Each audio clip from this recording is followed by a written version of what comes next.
Luego de haber hecho una pausa, retomamos nuestra introducción al Sermón del Monte.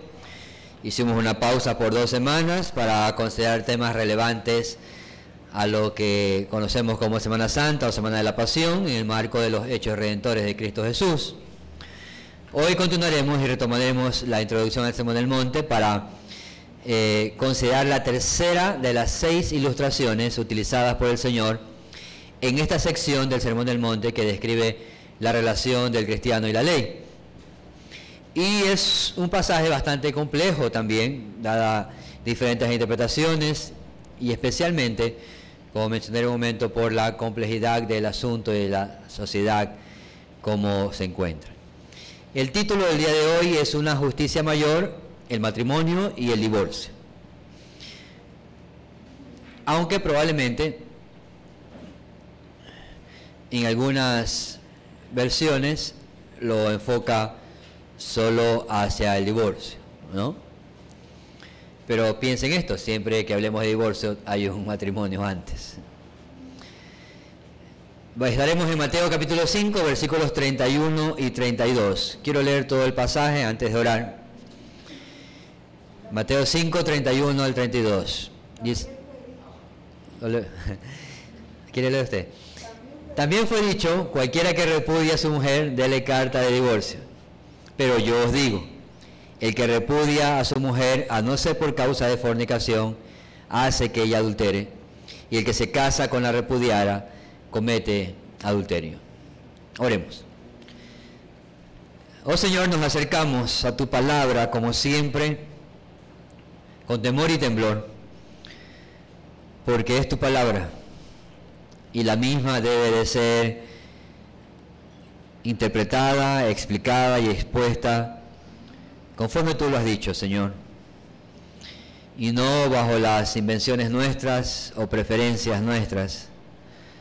Por lo tanto, te ruego que me ayudes y nos ayudes a poder ir a este pasaje y a los pasajes similares con un corazón humillado y rendido, que reconoce que tú eres Dios y nosotros solo criaturas de las cuales ha tenido misericordia.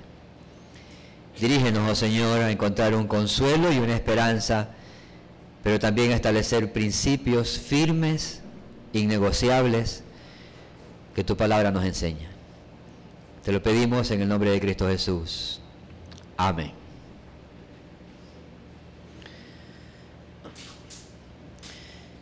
Una justicia mayor, el matrimonio y el divorcio. Existe una secuencia natural en esta tercera ilustración que vamos a empezar a considerar el día de hoy. Y el tema será el matrimonio y el divorcio, y también podría ser el matrimonio, el divorcio y el nuevo matrimonio. Y esto está relacionado también con la ilustración anterior que ya se dio. En la ilustración anterior hablamos del 7º mandamiento de la ley moral, es decir, no cometerás adulterio. Entonces hay mucha relación entre lo que ya se mencionó y lo que ahora se va a decir. El Señor Jesús entonces está respondiendo a ciertas circunstancias en las cuales una persona que decide circundar los linderos del divorcio o incluso del nuevo matrimonio sin considerar los motivos correctos. Lo que va a decir el Señor Jesús es que eso podría llegar a ser el cometimiento de un adulterio.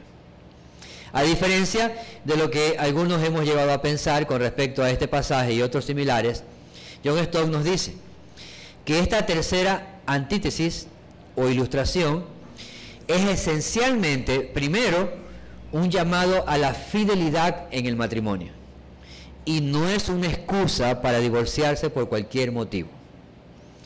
Debo reconocer, como muchos otros pastores que han pasado por este texto o estos textos, que de no ser por la predicación expositiva, es decir, una predicación que va exponiendo el texto de la Escritura de manera progresiva, en armonía con su contexto y lo va aplicando a la congregación, si no fuera por este tipo de predicación expositiva, este pasaje, como el día de hoy, sería quizás uno que preferiríamos saltar o evitarlo, especialmente por el asunto tan complejo en el cual nos encontramos y la controversia que hay, y también más particularmente por las afectaciones profundas en todo tipo de personas en medio de la iglesia y en la sociedad en general por causa de incumplir con este mandamiento. Probablemente una de las infelicidades mayores, incluso a largo plazo, que puede experimentar una persona es precisamente la infelicidad de un matrimonio que ha fracasado. Al punto que aquello que Dios determinó de los inicios como para un hombre y una mujer, para su bien, para su plenitud, para el amor, luego termina convirtiéndose en una relación negativa, de amargura, de discordia, de separación o de desesperación. Y es mi oración que con la ayuda del Señor hoy podamos, con un corazón muy humilde, podamos ver en su palabra una esperanza para la mayoría de conflictos matrimoniales, o mejor dicho, para que la mayoría de conflictos matrimoniales no termine en divorcio, sino que encontremos otro camino, uno de restauración, de obediencia, de perdón, de reconciliación. Pero también espero que el Señor nos conceda la suficiente sensibilidad para hablar de esto sin añadir más pena o dolor a aquellos que ya sufren las consecuencias de esto en sus propias vidas o familias. También reconozco que mucho de lo predicado sobre este tema durante estos días probablemente se volverá inevitablemente en una posición nuestra como iglesia local. Es decir, no puedo predicar otra cosa que no sea nuestra posición como iglesia local. Entonces, por lo menos en los principios con respecto al matrimonio, con respecto al divorcio y con respecto al nuevo matrimonio.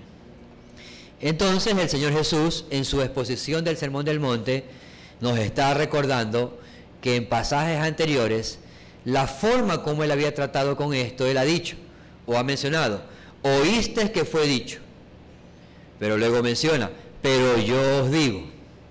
Esa ha sido la forma como hemos estado tratando estas ilustraciones. Han sido contrastadas entonces, cómo fueron enseñados por mucho tiempo por medio de los judíos o fariseos o escribas, y cómo tomaron las enseñanzas de Moisés para reinterpretarlas ellos mismos, y ahora el Señor Jesús las explica con toda autoridad en su forma correcta.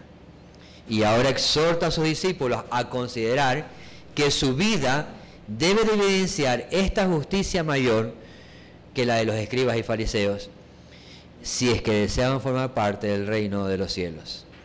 Vamos a considerar entonces el día de hoy este pasaje. Creo que va a haber otra exposición de este pasaje, no va a ser suficiente con una. Creo que la del día de hoy es solamente la base o el principio de esto, o los principios fundamentales de esto. Vamos a considerarlo en 3 puntos principales. La enseñanza de la ley de Moisés, la enseñanza de los fariseos y escribas, la enseñanza del Señor Jesús y unas aplicaciones finales. Vamos con lo primero entonces, la enseñanza de la ley de Moisés. Primer punto. Vamos a Deuteronomio capítulo 24, versículo 1 al 4. Deuteronomio capítulo 24, versículo 1 al 4. Dice la palabra del Señor: cuando alguno tomare mujer y se casare con ella, si no le agradare por haber hallado en ella alguna cosa indecente, le escribirá carta de divorcio, y se la entregará en su mano y la despedirá de su casa, y salida de su casa podrá ir y casarse con otro hombre. Pero si la aborreciere este último y le escribiere carta de divorcio y se la entregare en su mano y la despidiere de su casa, o si hubiere muerto el postrer hombre que la tomó por mujer, no podrá su primer marido, que la despidió, volverla a tomar para que sea su mujer, después que fue envilecida, porque es abominación delante de Jehová, y no has de pervertir la tierra de Jehová tu Dios, la tierra que Jehová tu Dios te da por heredad. La enseñanza de Moisés, estamos en el primer punto. Es importante entonces empezar considerando que las enseñanzas de Moisés en el Antiguo Testamento, o en medio de todas sus enseñanzas, no existe un sinnúmero de instrucciones o un sinnúmero de enseñanzas con respecto al divorcio. De hecho, el único pasaje, si se puede decir, instructivo o regulatorio que hace referencia a este asunto es este que acabamos de leer en Deuteronomio 24.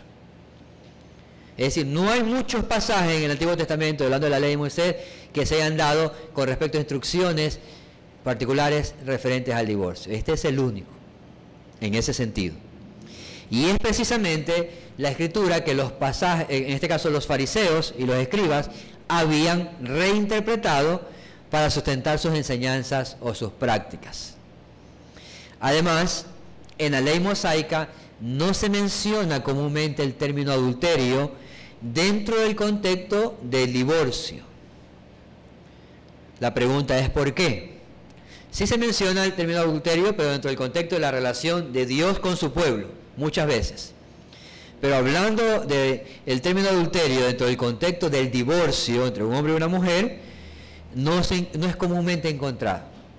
La pregunta es ¿por qué? La respuesta sencilla es que en la ley de Moisés existía un castigo concreto para alguien que cometía adulterio. Y este castigo era la muerte.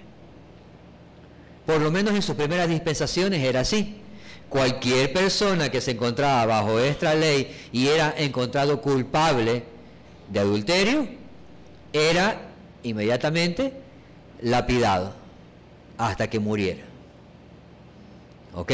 De modo que no hay forma de hablar de divorcio, o no hay forma de que haya instrucciones de Moisés, no eran necesarias las instrucciones de Moisés con respecto al divorcio. ¿Ok? Porque ese matrimonio, si es que era el caso, que había sido mancillado, llegaba a su término no por divorcio, no por divorcio, sino por el castigo que llevaba a la muerte. No olvidemos este aspecto importante a lo largo de todo lo que vamos a avanzar en el tema siguiente. ¿Ok? Entonces, en la ley de Moisés no había muchas instrucciones con respecto al divorcio, no era necesario, especialmente en las primeras dispensaciones, porque había un castigo, una condena que terminaba en muerte de aquellos ofensores. Por ende, hablar de divorcio no tendría sentido. ¿Ok? Esta ausencia de argumentos, instrucciones o regulaciones en el Antiguo Pacto con respecto al divorcio debe decirnos algo. Es decir, si no había muchas instrucciones con respecto al divorcio, eso debe decirnos algo.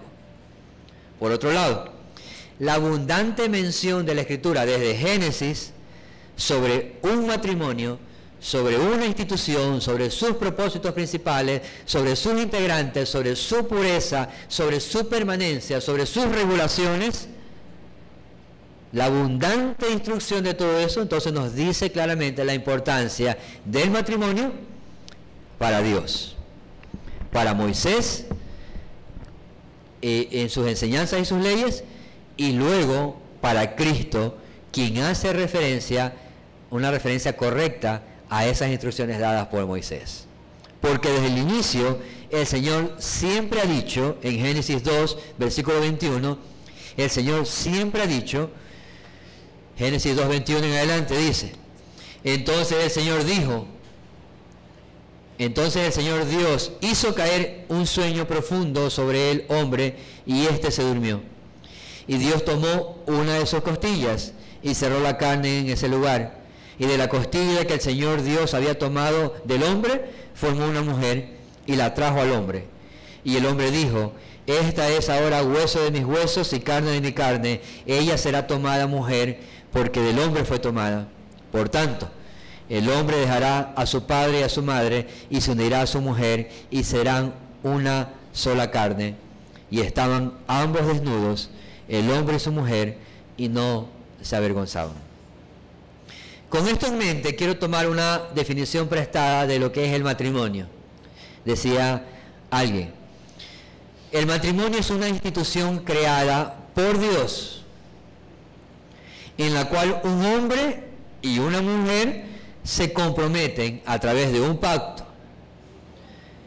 Se comprometen a dejar sus hogares paternos, iniciando un nuevo hogar, para mantenerse juntos a pesar de las circunstancias adversas, ser uno en todo, compartiendo todas las cosas y buscando el bien del otro. Y por último, manteniendo intimidad de forma sana en lo físico, mental y emocional, teniendo como fin principal la gloria de Dios hasta que la muerte los separe. Entonces, si todo esto es el matrimonio, y si el énfasis mayormente en la Escritura es el matrimonio, ¿qué es aquello? ¿Qué causa aquello para estar hablando del asunto de divorcio? Bueno, lo que causa que estemos hablando de esto es justamente el pecado. Las relaciones matrimoniales entre un hombre y una mujer están contaminadas, dado que todos los hombres y mujeres hemos heredado el pecado. Y como resultado de muchos, como resultado quizás de esto, muchos buscan incluso, algunos buscan el matrimonio para su propio bien, para su propio placer, para su propia complacencia, o por sus propios intereses, para su propia satisfacción, para sus propias metas o logros. Entonces, cuando alguien busca el matrimonio para eso, está dejando de lado los principios más básicos del propósito del matrimonio, que son la ayuda mutua, la procreación, evitar la impureza, pero especialmente traer gloria a Dios a través de una institución en la cual Él ha querido mostrar o revelar amor, sacrificio, respeto, cuidado, sumisión y entrega. Lo mismo que existe entre Cristo y su iglesia. Y esto era justamente lo que se estaba perdiendo en el tiempo de Moisés y luego en el tiempo de Jesús, mucho más. Cada vez más en el pueblo de Israel, en los matrimonios, sea por la dureza de su corazón, o que también sucedía el caso que por permitir las mezclas con otros grupos o pueblos, adoptando esas perspectivas o esas prácticas y trayéndolas a su práctica común. Es por eso que, contrario al plan o propósito original del matrimonio, le es necesario a Moisés regular un mecanismo para que el pecado que había estado inmerso en los matrimonios, por el descuido de los matrimonios o por la ligereza de sostenerlos o ser fieles al pacto, para que ese pecado no avance. Y estableció la directriz, como también dice el Señor Jesús, por la dureza del corazón del hombre y no por un agrado del Señor. El Señor se agrada en el matrimonio. Lo otro es una condescendencia para que el pecado no avance más. ¿Qué tipo de ley era esta que estableció Moisés en el único pasaje de Deuteronomio 24? Primero, este pasaje de Deuteronomio 24 no era, insisto, no era una ley moral a la altura de los 10 mandamientos. No era una ley moral, sino que era una ley civil o incluso política para que se mantenga un buen orden en medio de la comunidad israelita.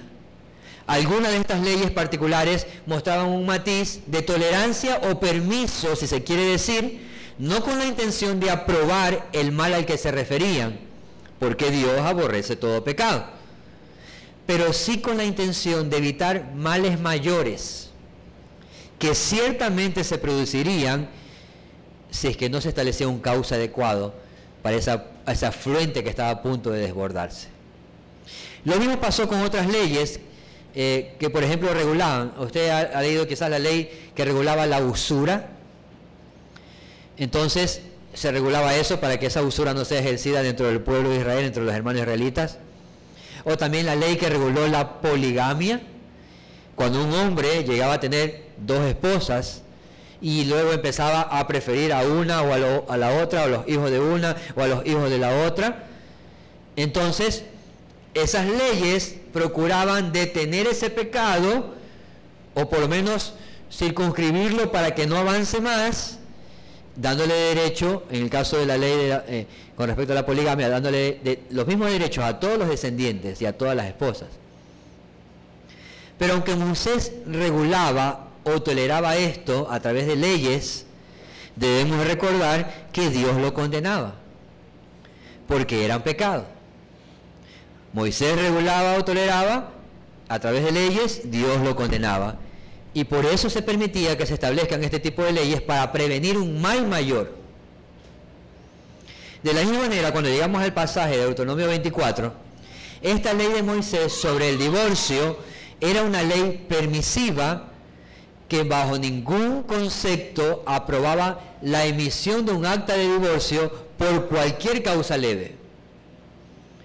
Pero sí buscaba prevenir males mayores, como por ejemplo el asesinato. ¿Por qué el asesinato?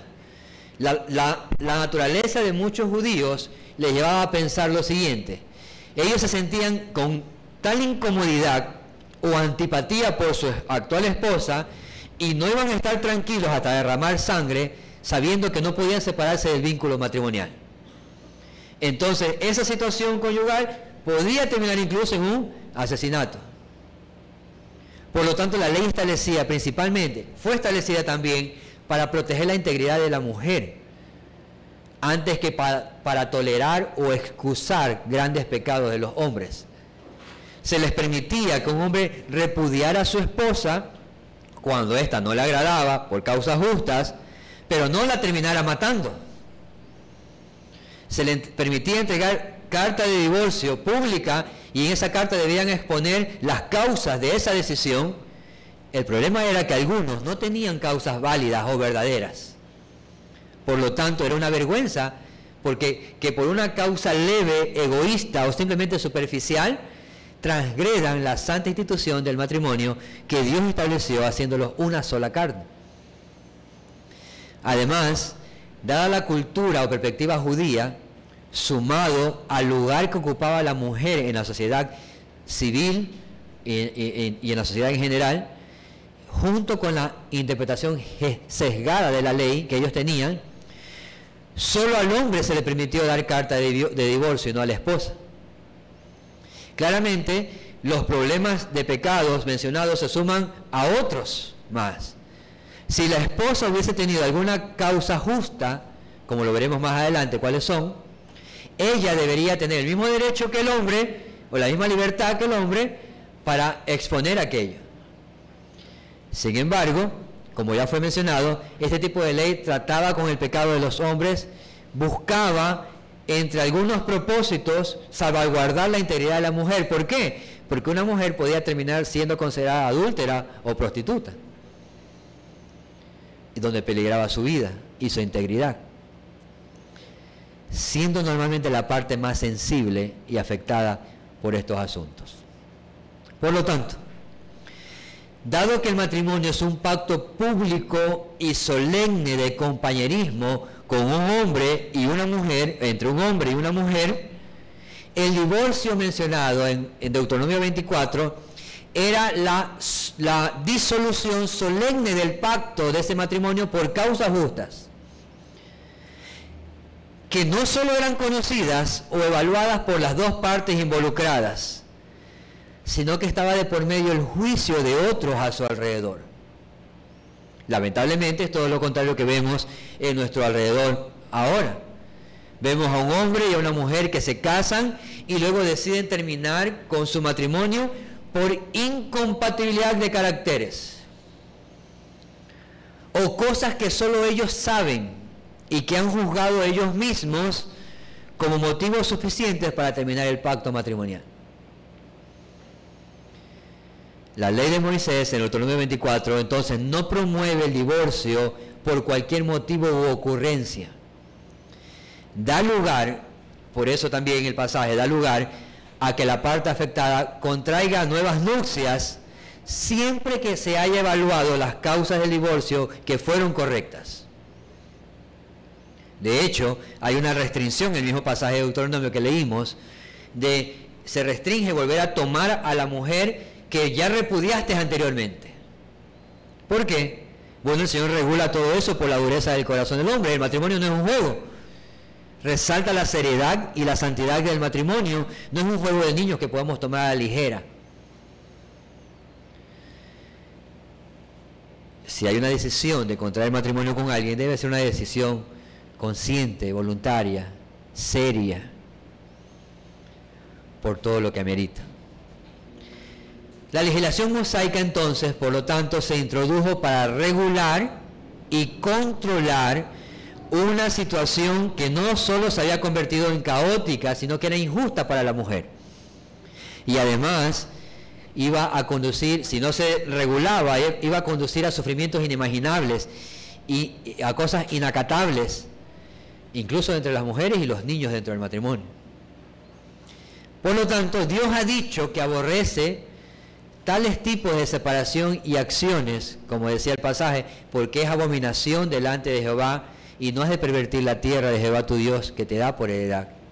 Pero también, como menciona Malaquías 2.16, Malaquías 2.16 dice: porque yo detesto el divorcio, dice el Señor, Dios de Israel, y al que cubre de iniquidad su vestidura, dice el Señor de los ejércitos, prestad atención pues a vuestro espíritu y no seáis desleales. Esta, en resumen muy corto, es un poco la enseñanza de Moisés en su base principal, en el pasaje de Deuteronomio 24. Como ya dije, no hay muchos pasajes con respecto a esto. Y ahora veamos el segundo punto, la enseñanza de los fariseos y escribas. Vuelvo a Mateo 5:31, que decía: también fue dicho, cualquiera que repudie a su mujer, dele carta de divorcio. Segundo punto, la enseñanza de los fariseos y escribas. Como menciona John Stott, dentro de los mismos judíos había diferencias con respecto a la percepción del tema del divorcio. Había principalmente dos escuelas rabínicas que se contraponían la una de la otra. Estaba la escuela del rabí Hillel y estaba la escuela del rabí Shammai. Y entre ellos se diferenciaban en su postura. Por ejemplo, la escuela Shammai adoptó una posición más rígida.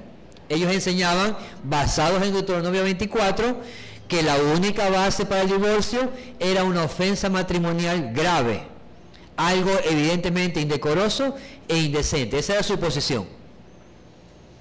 Por otro lado, la escuela Hillel sostuvo un punto de vista más relajado, más liberal. Según ellos, o según el historiador Josefo, parece que esta era la posición más común incluso. Ellos decían entonces que su punto de vista es: cualquier hombre, un hombre puede divorciarse de su mujer por cualquier causa. En tal sentido, Hillel desarrolló una perspectiva. Él esta posición la amplió más todavía. Y ellos dijeron, entonces vamos a investigar qué causas pueden ser, qué causa, qué ofensa, qué trivialidad. Entonces empezaron ese indecoroso, empezaron a ampliarlo. ¿Qué cosas pueden ser indecorosas? Como por ejemplo, si la esposa resultó ser una mala cocinera, al punto que se le quemaba la comida, podía darle causa de divorcio. O si el aspecto físico de la esposa dejaba de serle atractivo al esposo, entonces claramente decían ellos, él podía haberse enamorado de otra mujer que resultaba más bella físicamente, y entonces decían, esas son causas indecorosas. Entonces, en la escuela de Hillel empezaron a ahondar más en el asunto, a escarbar, a buscar qué cosas pueden ser indecorosas. Por lo tanto, se volvió algo más liberal, más amplio. Y en esos asuntos ellos empezaron a encontrar motivos suficientes para justificar su divorcio. En tal sentido, muchos fariseos ya en los tiempos de Jesús habían sido mayormente influenciados por la escuela de Hillel. Al punto que en el Evangelio de Mateo, en otra escena de Mateo 19, donde también se trata este mismo tema, Mateo 19, versículo 3, el Señor Jesús responde lo siguiente a los fariseos que vinieron a tentarle, vinieron a preguntar y a tentarle, y le hacen la siguiente pregunta. Mateo 19, 3.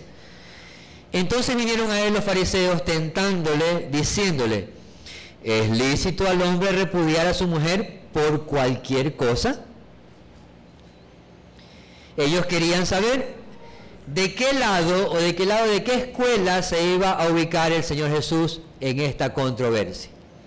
Si iba a estar del lado riguroso de la escuela de Shammai o iba a estar del lado relajado de la escuela de Hillel? Claramente la respuesta de Cristo no fue hacia ninguno de los dos de manera directa, sino fue del lado de Dios y de los principios universales para preservar y guardar el matrimonio que fue instituido desde la creación. De hecho, su respuesta va en eso. ¿No oíste qué fue dicho? ¿No leyeron? En el principio no fue así. Y de hecho, de estas dos escuelas, probablemente dos escenas, pienso que dos escenas de estas dos escuelas podríamos encontrarlas también en algunas escenas del Evangelio, pero particularmente escogí dos. Juan capítulo 8, versículos 4 y 5. Juan capítulo 8, versículos 4 y 5. Dice la palabra de Dios, y le dijeron: Maestro, esta mujer ha sido sorprendida en un acto mismo de adulterio, y en la ley nos mandó Moisés a apedrear a tales mujeres. ¿Tú pues qué dices? Esa creo que se identifica con una escuela. El segundo pasaje, Juan ahí mismo, capítulo 4, versículo 18.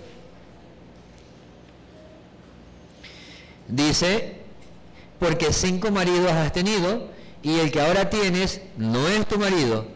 Esto has dicho con verdad.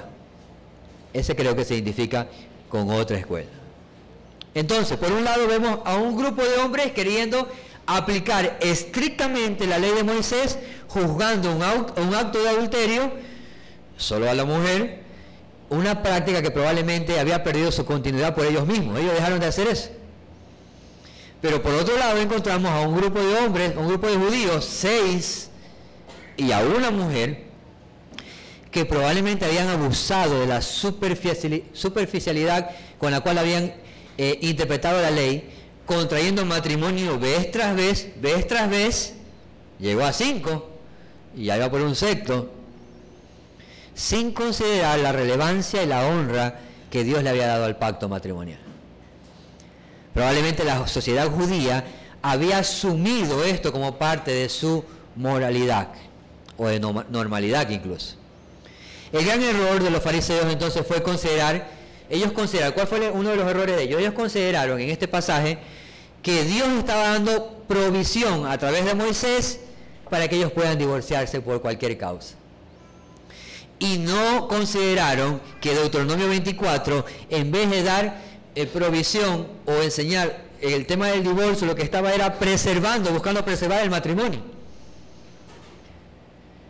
Y también otro error de ellos es que consideraron Deuteronomio 24 como un mandamiento moral. Es decir, tengo que cumplirlo, tengo que hacerlo. Cuando en realidad, como vimos, fue una ley que fue establecida como una concesión, un permiso por la dureza del corazón de los hombres.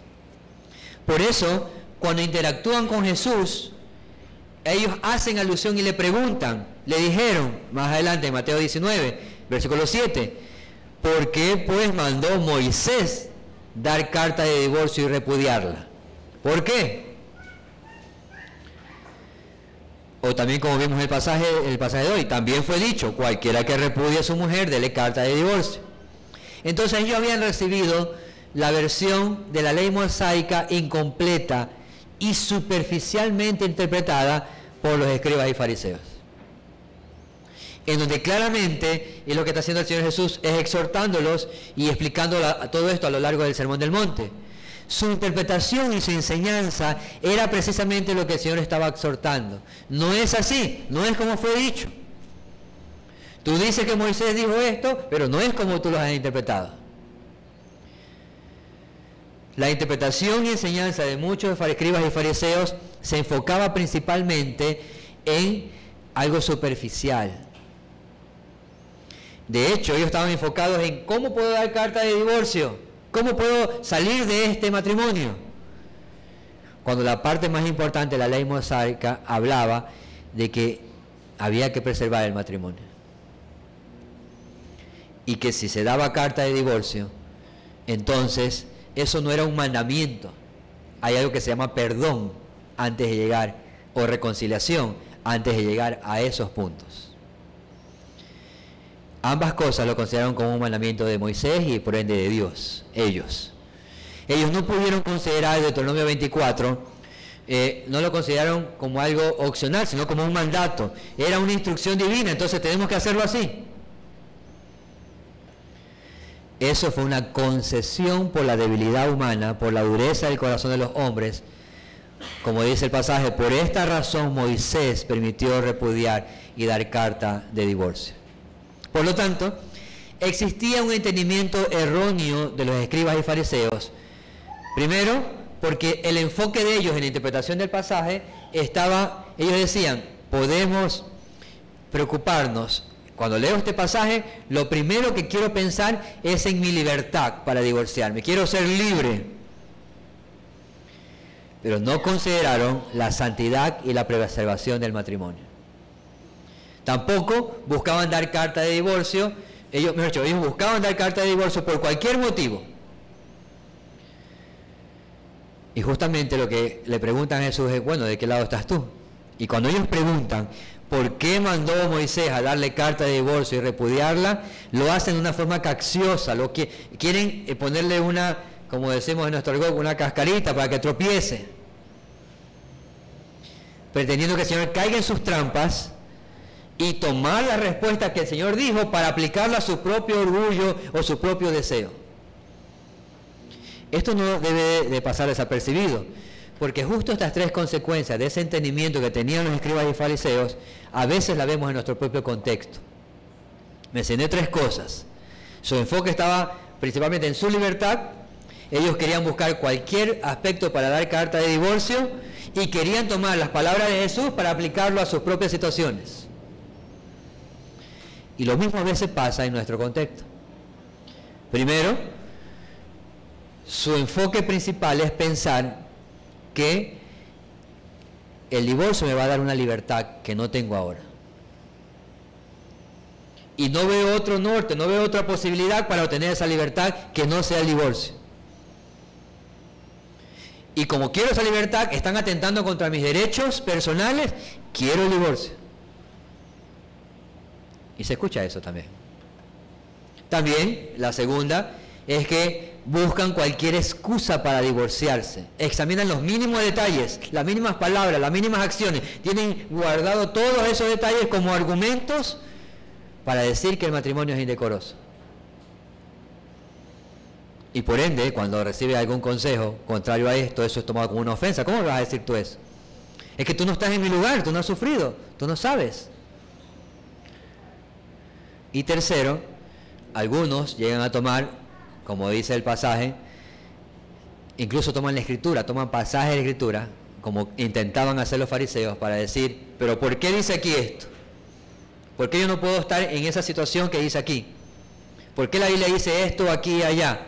¿Acaso mi situación o mi circunstancia no es igual? Y esa es la actitud de los escribas y fariseos, incluso como la actitud de cualquier hombre o mujer en nuestra actualidad. Se antepone primero nuestras preferencias, circunstancias o libertades, o se trata de excusarlas a través de la Biblia. Y debemos de rogar al Señor, hermanos, hermanas y amigos que nos visitan, debemos de rogar al Señor para que aceptar y examinar todo el problema de un matrimonio o de un divorcio desde las causas que sean justas, genuinas y adecuadas. Y para eso necesitamos las instrucciones del Señor. Eso nos lleva al tercer punto. Ya vimos la enseñanza de Moisés, cómo interpretaban los fariseos y escribas. Ahora vamos al punto 3, la enseñanza del Señor Jesús. Mateo 5:32. Pero yo os digo que el que repudia a su mujer, a no ser por causa de fornicación, hace que ella adultere, y el que se casa con la repudiada comete adulterio. Para comprender mejor esta explicación de nuestro Señor en el pasaje de Mateo, necesitamos recurrir a otro pasaje también de Mateo, Mateo 19, versículos 3 en adelante. Voy a leerlo todo. Mateo 19, 3.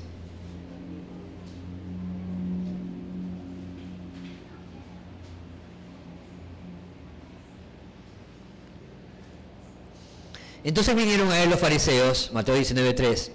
Entonces vinieron a él los fariseos tentándole y diciéndole, ¿Es lícito al hombre repudiar a su mujer por cualquier causa?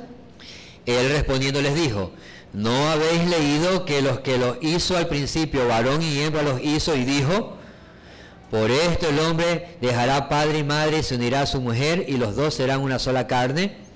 Así que no son ya más dos, sino una sola carne. Por tanto, lo que Dios juntó, no lo separe el hombre. Le dijeron, ¿por qué pues mandó Moisés a dar carta de divorcio y repudiarla? Él les dijo, por la dureza de vuestro corazón, Moisés os permitió repudiar a vuestras mujeres, mas al principio no fue así. Y yo os digo que cualquiera que repudie a su mujer, salvo por causa de fornicación, y se casa con otra, adultera, y el que se casa con la repudiada, adultera.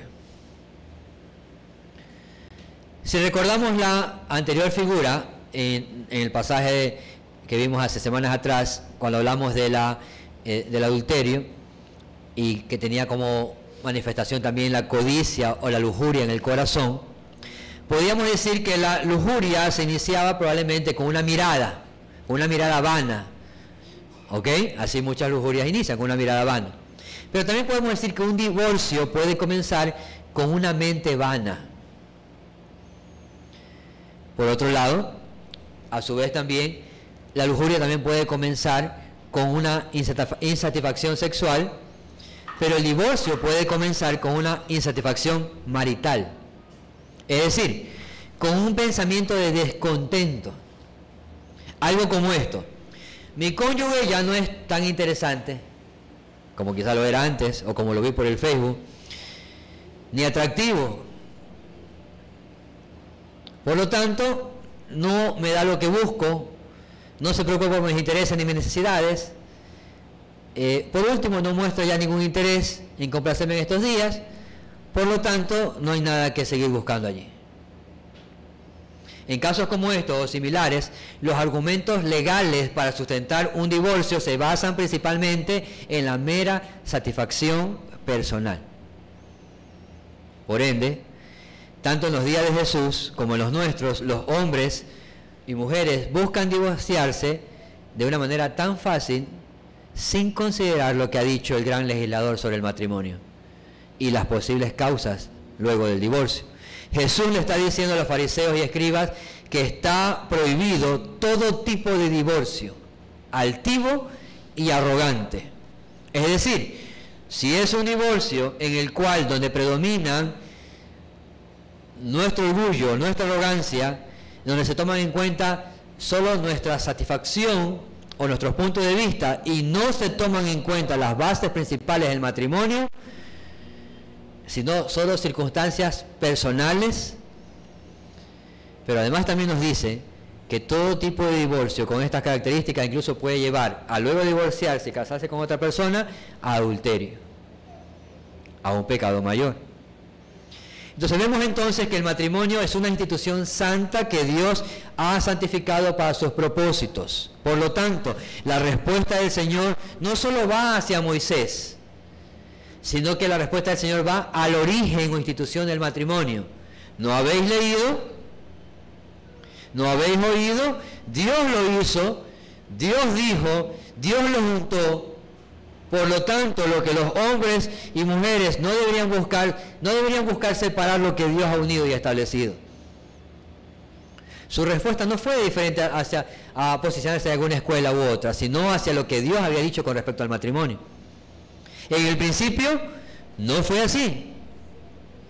Por lo tanto, no busquen normalizar aquello que el Señor no ha establecido de esa forma. Pero si un duro corazón continúa pensando, maquinando, buscando dar carta de divorcio o repudiar a su cónyuge, entonces asegúrese que la única razón planteada aquí por Cristo sea la justificación correcta por la cual va a proceder de esa manera. Y la causa que menciona el Señor Jesús y también Moisés es por causa de fornicación. Este término fornicación es muy genérico, es muy amplio en verdad, pero parece referirse a la infidelidad impenitente de uno de los cónyuges del matrimonio. parece referirse a la infidelidad impenitente de uno de los cónyuges del matrimonio. Cuando hablo de impenitente, quiero decir a alguien que está permanentemente siendo infiel sin mostrar ningún arrepentimiento o contrición de pecado con respecto a esa acción. ¿Ok? Esta cláusula entonces permitiría que este divorcio no sea pecaminoso en sí mismo, por lo menos para la parte afectada, aunque sí es el resultado de pecado de la parte ofensora. Sin embargo, a la parte afectada se le permite terminar el vínculo matrimonial que ha sido quebrantado por otro, concediéndole la oportunidad incluso a la parte afectada de volver a considerar un nuevo matrimonio, siempre que sea, hablando de los creyentes en el Señor, y bajo consideraciones adecuadas. Además de esto, parece haber en la Escritura una segunda cláusula también. Entonces, una cláusula la que da el Señor Jesús es por causa de fornicación, o adulterio o infidelidad impenitente. ¿Ok?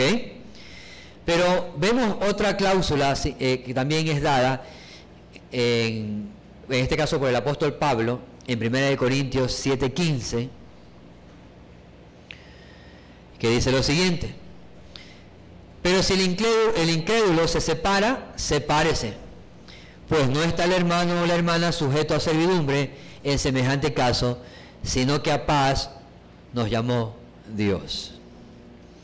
Entonces parece haber en las Escrituras, en línea con lo ya mencionado que el Señor Jesús determinó, que hay una otra posibilidad o otra causa justa con respecto al divorcio que ahora es enseñada por Pablo.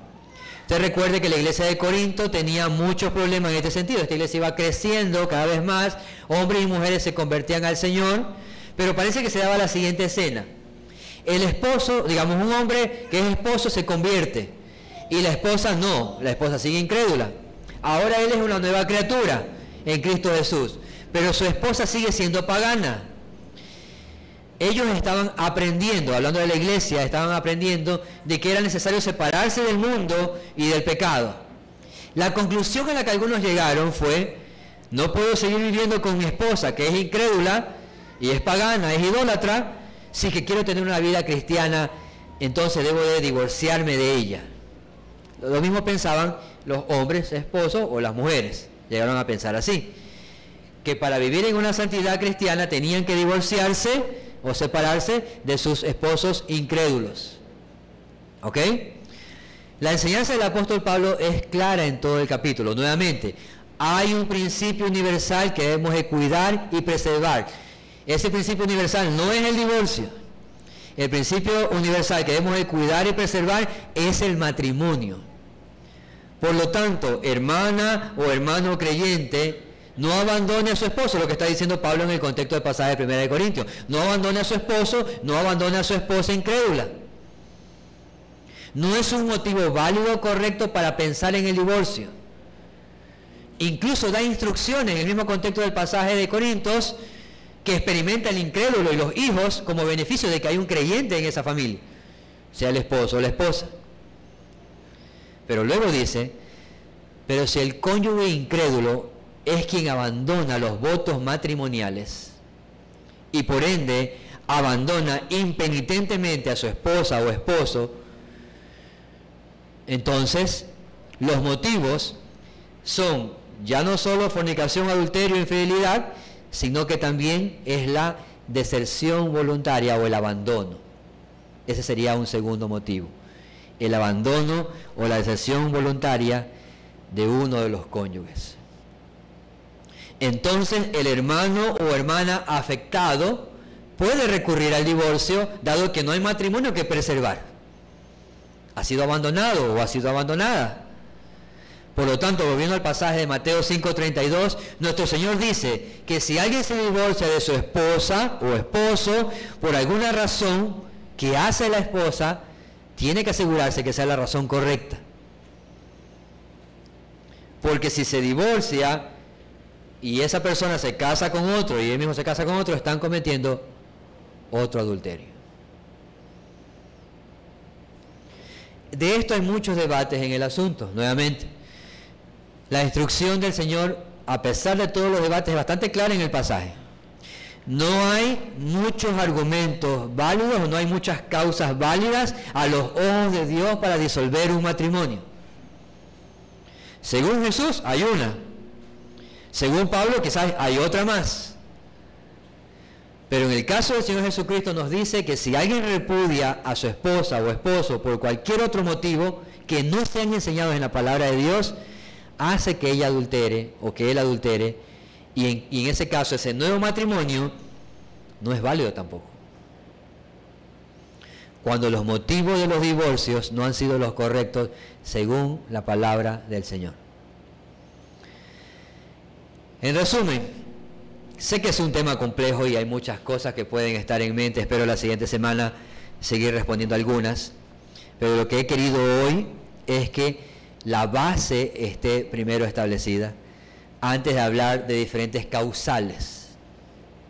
Porque las causales no deben de ser determinantes para tomar una decisión, sino la base debe ser lo que debe determinar eso. ¿Ok? Entonces, en resumen, nuestro Señor sigue presentándose como el gran legislador.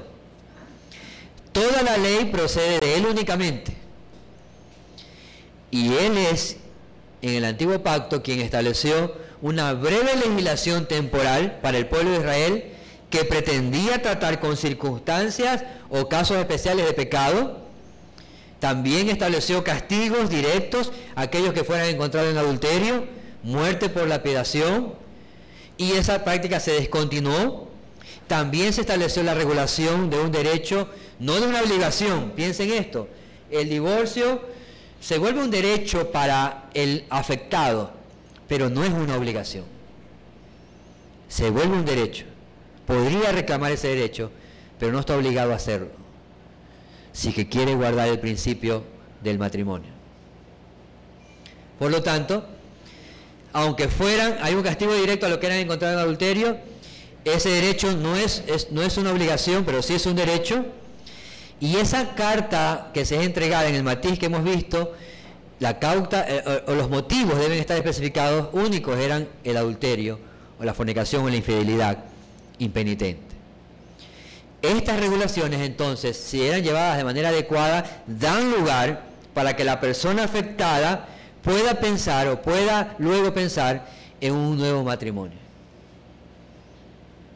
Porque esa carta de divorcio, por decirlo así, por los motivos correctos, permite que el afectado sea liberado del pacto matrimonial que se hizo, dado de que ha sido transgredido por la otra parte. Es como, al darle carta de divorcio, es como que se dijera, ese cónyuge ha muerto para él o para ella, porque por causa de su propio pecado se apartó y dejó el pacto a un lado. Por lo tanto, eso le da un derecho de volverse a casar, y hablando de los creyentes, definitivamente en el Señor. Aplicaciones finales. Iglesia del Señor. Este es un tema sumamente complejo y de muchas afectaciones personales, familiares e incluso sociales. ¿Cómo debemos responder al divorcio, hermanos y hermanas? No debemos responder al divorcio bajo nuestras propias experiencias. Debemos buscar hacerlo como Cristo lo hizo. ¿Cómo Cristo lo hizo? Primero, con la verdad de la palabra de Dios, siendo claros con las enseñanzas que surgen de la misma. Segundo, debemos buscar prevenir todo divorcio. Y una de las formas de prevenir todo divorcio es construyendo matrimonios sólidos sobre las bases y principios adecuados, pero también siendo de ayuda mutua hacia otro en todo momento. Y tercero, debemos de ser una iglesia que proclame la verdad de un Dios soberano que es fiel a su pacto, es fiel a sus promesas, es fiel a lo que Él ha dicho que va a realizar. Y nuestros matrimonios deben ejemplificar también eso. De manera práctica, nuestros matrimonios, o en el estado civil en que te encuentres, debe de ejemplificar la fidelidad de Dios a su pacto y a sus promesas también. El divorcio es resultado del pecado, Y probablemente nos ha tocado conocer, observar o incluso vivir las consecuencias nefastas de un divorcio sin causas justas. Por lo tanto, si algo que necesitamos recordar todos los días, hermanos y hermanas, es precisamente el Evangelio. El Evangelio de Cristo, que es reconciliación con Dios y reconciliación con los hombres. Por lo tanto, el Evangelio también trae paz y reconciliación entre los hombres y las mujeres. Hermanos y hermanas casados, no olvidemos lo que significa que somos una sola carne con aquella persona que escogimos, porque la escogimos, y que Dios permitió que entremos en un pacto matrimonial. Tengamos cuidado de este misterio que anuncia la relación entre Cristo y la Iglesia. Seamos matrimonios que adornan esta relación fiel de Cristo con su pueblo. Y también tengamos cuidado de aquellos divorcios que pueden suceder en medio nuestro, divorcios emocionales, divorcios físicos o divorcios espirituales. Aunque vengamos juntos cogidos de la mano. Tengamos cuidado, porque eso puede ser la antesala de un divorcio legal. Mantengámonos alerta.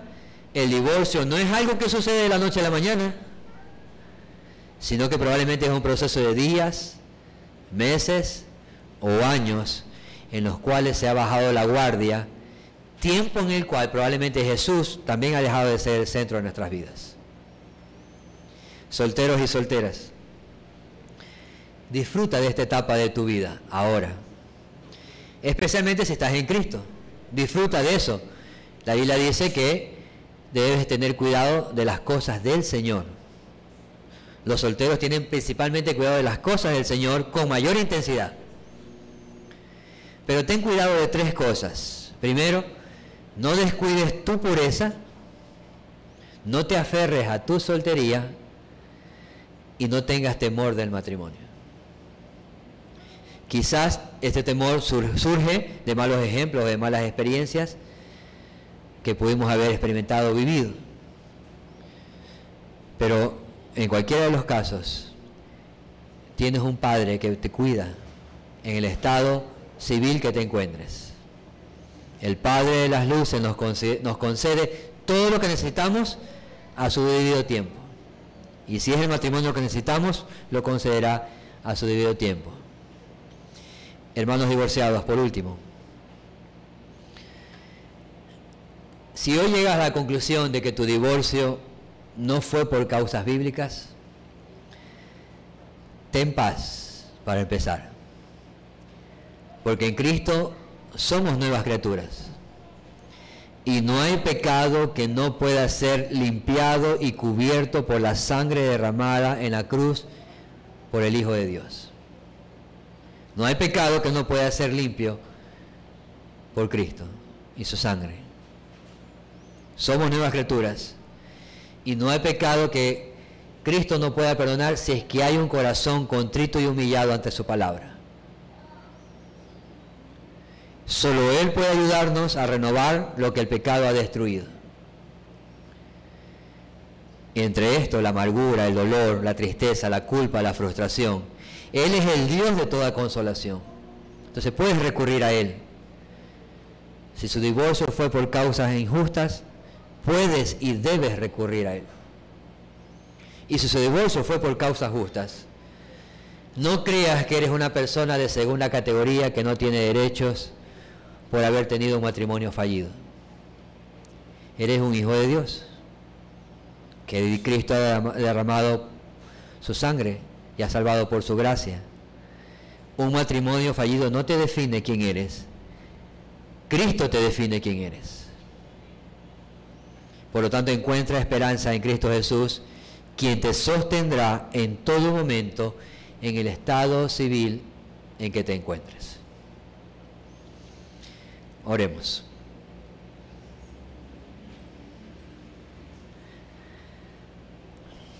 Oh Señor, ten misericordia de nosotros. Solo te ruego que tu palabra pueda ser plasmada en cada corazón con ayuda de tu Espíritu Santo, a pesar de mi debilidad. Que sea tu palabra la que sea afirmada en las conciencias, en las mentes, y seamos movidos a hacer tu voluntad,